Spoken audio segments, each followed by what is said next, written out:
Last night, while you were asleep, you might have flown over a city or shown up to work with no pants on or had a conversation with someone who died years ago. And then you woke up, grabbed your phone, and forgot the whole thing by the time you brushed your teeth. But imagine you lived 5,000 years ago. There's no science, no neurology, no one to tell you. It's just your brain defragmenting. You close your eyes and suddenly you're somewhere else, talking to beings who feel absolutely real, seeing places you've never been, witnessing events that haven't happened yet. What would you think was going on? Because our ancient ancestors didn't just think about this question, they built entire civilizations around the answer. Part 1, the Sumerians, where it all begins. Let's start at the very beginning. Ancient Sumer, in modern-day Iraq, roughly 5,000 years ago, these are the people who invented writing. And one of the first things they decided to write down, their dreams. The Sumerians believed dreams were not random. They were messages, direct transmissions from the gods. And they were so serious about this that they actually had a deity whose entire job was managing dreams. His name was Mamu, and he was essentially the divine postman of the unconscious. In Sumerian, there were actually two different words for dream. One for ordinary dreams and one, Mamu, specifically for meaningful dreams, the kind that could change your future. And kings took these dreams very seriously. Around 2100 BC, a Sumerian king named Gudea ruled the city-state of Lagash. One night, Gudea had a vivid dream in which a god appeared and commanded him to rebuild a temple, and he didn't sit around second-guessing it. He rebuilt the entire temple of the god Ningirsu, one of the largest construction projects of its era, because of a dream. The Sumerians also divided dreams into two categories. Message dreams, where a god would show up in human form and just tell you what to do, pretty straightforward, and symbolic dreams, where the meaning was encrypted, like a divine riddle. If you got one of those, you needed a specialist to decode it. And here's something fascinating. In Sumerian literature, those specialists were often women. In the famous Epic of Gilgamesh, the oldest story we have, the hero Gilgamesh has terrifying dreams on his journey to fight the monster Humbaba. Mountains collapse, bulls attack him, fire rains from the sky. And each time, his companion Enkidu interprets the nightmare as a good omen. Earlier in the story, it's Gilgamesh's own mother, the goddess Ninsun, who decodes his prophetic dreams about Enkidu's arrival. The Babylonians and Assyrians, who came after the Sumerians, took this even further. They classified dreams as either good, sent by the gods, or bad, sent by demons. They even compiled an entire encyclopedia of dream omens called the Ishkar Zakik, basically a dream dictionary carved into clay tablets. It listed specific dream scenarios and what would happen to you based on each one, drawn from centuries of case study. Think of it as ancient Mesopotamia's version of those dream interpretation websites, except written in cuneiform and taken with deadly seriousness. Part 2, the Egyptians, dream temples, and divine hotlines. Now, if the Sumerians were the first to write their dreams down, the Egyptians turned dreaming into an entire industry. The ancient Egyptians believed that when you fell asleep, your soul, your ba, could actually leave your body and travel through the spiritual world. Sleep wasn't downtime, it was a journey. Your soul could visit the realm of the gods, encounter spirits of the dead,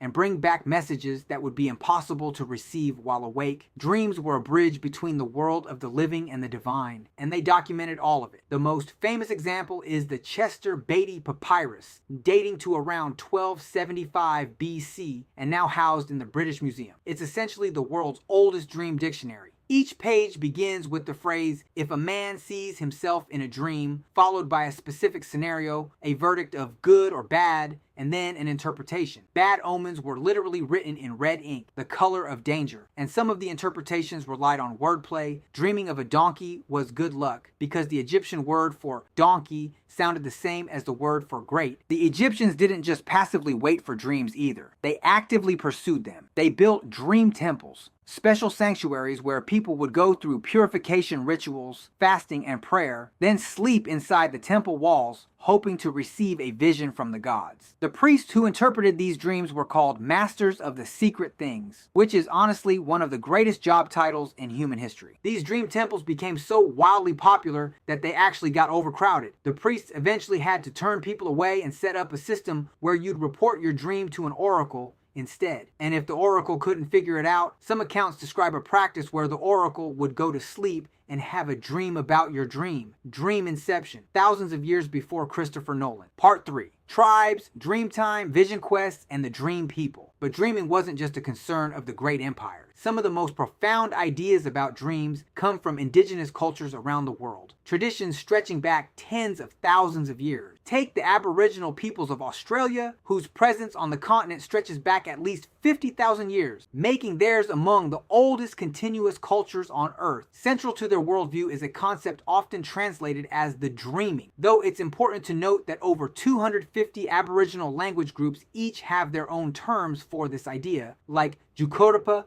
Altair, or Ungut. The dreaming is not about sleeping dreams in the way we think of them. It's an entire framework of reality, a parallel dimension that exists alongside our own, where ancestral spirits shaped the land, created the rivers and mountains, and established the laws that govern all life. And here's what makes it extraordinary. The dreaming isn't set in the past. It's happening right now, always. It's a continuum with no beginning and no end. Aboriginal peoples don't just remember the dreaming. They participate in it through ceremony, song, dance, and art. Across the Pacific, many Native American cultures treated dreams as one of the most important experiences a person could have. Among the Ojibwe or Anishinaabe, people dreams were understood as experiences of the soul itself. They believed humans have two souls and one of them travels during sleep, journeying across the world, encountering animal spirits, and receiving gifts of knowledge. Children were taught from an early age to remember and share their dreams, which elders would then interpret. Among the Lakota, the vision quest, called Hang Blecheapi, meaning crying for a dream, was a sacred rite of passage. A young person would go alone to an isolated place, fast, and pray for days, seeking a dream in which a spirit being would appear and offer guidance for their life.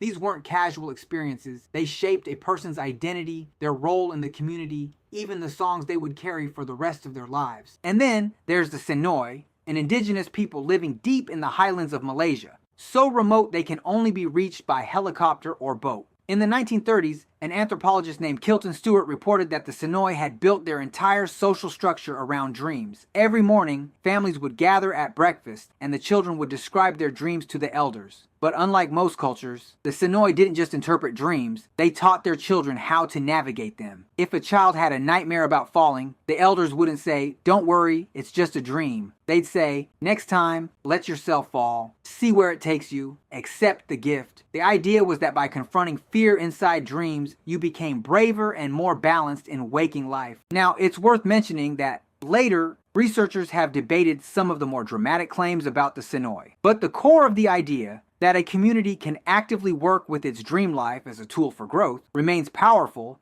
and has influenced modern dream psychology. Here's what gets me about all of this. These civilizations were separated by oceans, by millennia, by languages that would never touch. The Sumerians and the Aboriginal Australians never exchanged a single word. The Egyptians and the Senoi had no idea the other existed. And yet, independently, they all arrived at the same fundamental conclusion. Dreams are not nothing. Dreams matter. They are a doorway to the gods, to the ancestors, to the soul, to parts of yourself you can't reach while awake. Modern science tells us dreams are generated by neural activity during REM sleep, and that might be true, but it doesn't explain away the awe that every ancient culture felt when they woke up from one. Maybe the real question isn't what dreams are. Maybe it's why, after all these thousands of years, we still can't stop wondering. If this video made you think, hit subscribe, and maybe tonight, pay a little more attention to where your mind goes when you close your eyes.